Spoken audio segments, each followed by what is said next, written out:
दोस्तों, मैं आशा करता हूँ आप सभी लोग स्वस्थ होंगे। आइए जैनिज्म इंस्टीट्यूट ऑफ फिजिक्स पर आज हम क्लास 12th की भौतिकी अर्थात फिजिक्स का अध्ययन करने जा रहे हैं। आज हम जिस विषय को लेकर के आपके सामने आए हैं वह है एनसीईआरटी बुक के अंदर यूनिट 6 पर यानी पार्ट 2 पर आपको मिलेगा। ये एमपी बोर्ड में भी यह यूनिट 6 पर ही है और चैप्टर नंबर है 14 जिसका नाम है किरण प्रकाशिकी। क्या नाम है इसका? किरण प्रकाशिकी।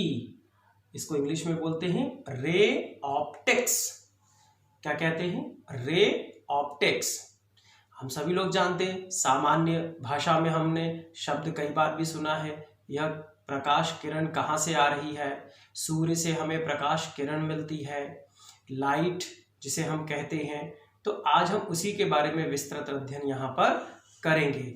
इसके कुछ छोटे और मज़ेदार इंटरेस्टिंग सेक्शन लेकर के मैं आपके बीच में रोज आऊँगा, साथ में कुछ दिलचस्प बातें भी बताऊँगा।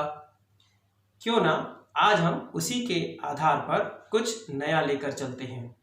तो आज हम सबसे पहले ले रहे हैं यहाँ पर किरण प्रकाशिकी का सबसे महत्वपूर्ण गुण जो है परावर्तन। क्या है वह?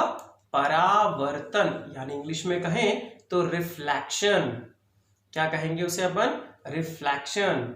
हमने सुना है परावर्तन किसे कहते हैं। आपने देखा भी होगा जब आप किसी दर्पण को, जिसे अपन इंग्लिश में मिरर कहते हैं, सूर्य के सामने ले जाते हैं तो सूर्य का प्रकाश जब उस दर्पण पे टकराता है तो टकरा करके किसी दूसरी दिशा में जाता है ना, जहां से अपन ला रहे हैं उसी दिशा में होता हुआ भी जाता है और हमें कुछ चमकता हुआ एक शैडो दिखाई देता है। तो हम उसी की आज घटनाओं का वर्णन करेंगे। तो आइए अपन सबसे पहले प्रकाश के परावर्तन की कुछ महत्वपूर्ण चीजों को समझ लें। तो सबसे पहली चीज है प्रकाश का परावर्तन होने के लिए क्या सबसे महत्वपूर्ण चीज है? तो वह होता है पृष्ठ, यानी कि सतह। तो सतह अर्थात पृष्ठ, ये जो आपको ए बी दिख रहा है इसे हम पृष्ठ बोलते हैं, सतह।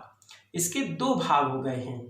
जो मैंने नीचे लाल रंग के इंक से इसे ड्रॉ किया है तो यह कहलाता है पॉलिश, अर्थात यहां पर पुता हुआ।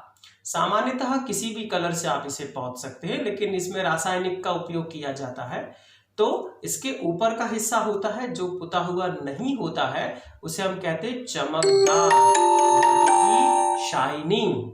क्या कहते हैं उसे अपन? शाइनिंग या चमकदार। और नीचे वाला क्या हो गया है? वह हो गया है पुता हुआ, अर्थात पॉलिश। आपको यहां पर एक सीधी लाइन दिख रही होगी, इसका कुछ हिस्सा मैंने डॉट डॉट बनाया है डैश के रूप में और एक ही सीधा सा आया है। पूरा डैश भी हो सकता है, कोई दिक्कत नहीं है। तो हम इसे बोलते हैं अभिलंब। अभिलंब इंग्लिश में कहते हैं इसे नॉर्मल, यानी अभिलंब। एक आपको थोड़ी सी टेढ़ी सी लाइट दिख रही होगी या रेखा दिख रही होगी, जिसे अपन पी क्यू के नाम से यहां पर बताया है। इसको हम कहते हैं आपतित। इसमें सबसे महत्वपूर्ण है इसका यह एरो, तीर का निशान। यह तीर का चिन्ह बताता है कि प्रकाश किरण P से चल करके Q तक आ रही है, अर्थात वह आती हुई प्रतीत होती है, इसलिए इसका नाम हुआ आपतित। आती हुई प्रतीत हो रही है। और इसी प्रकार QR कौन हो गया? प्रकाश की किरण जा रही है तो उसे बोलते हैं परावर्तित। परा मतलब दूसरी तरफ से वर्तित हो गई है, चली गई है, तो हमने इसे कह दिया परावर्तित, इसे कह दिया आपतित, ये हो गया अभिलंब।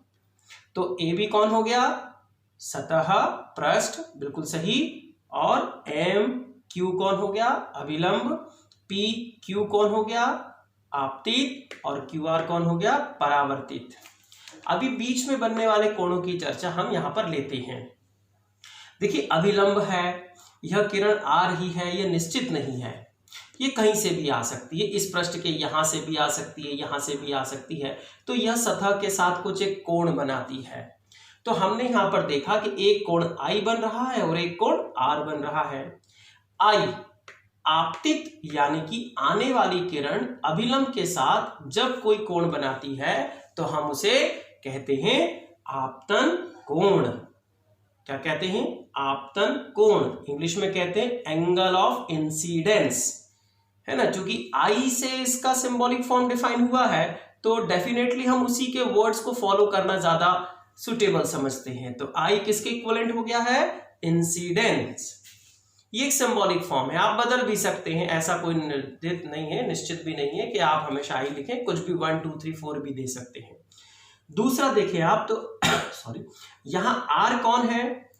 परावर्तक यानी परावर्तित होने वाली किरण से बनने वाला कोण है। तो परावर्तन कोण यानी एंगल ऑफ रिफ्लेक्शन।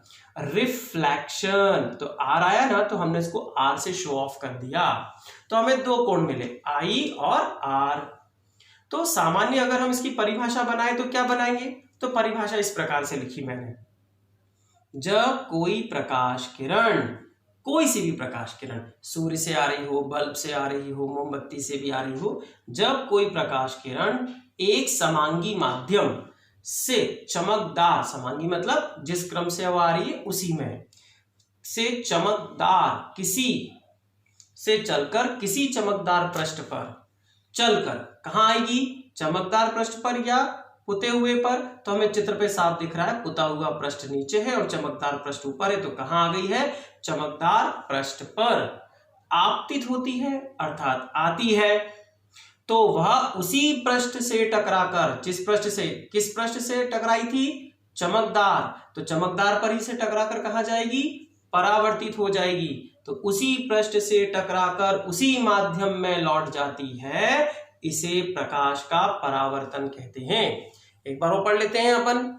जब कोई प्रकाश किरण एक समांगी माध्यम से चलकर किसी चमकदार पृष्ठ पर आपतित होती है तो वह उसी पृष्ठ से टकराकर उसी माध्यम में लौट आती है या जाती है, इसे हम प्रकाश का परावर्तन कहते हैं।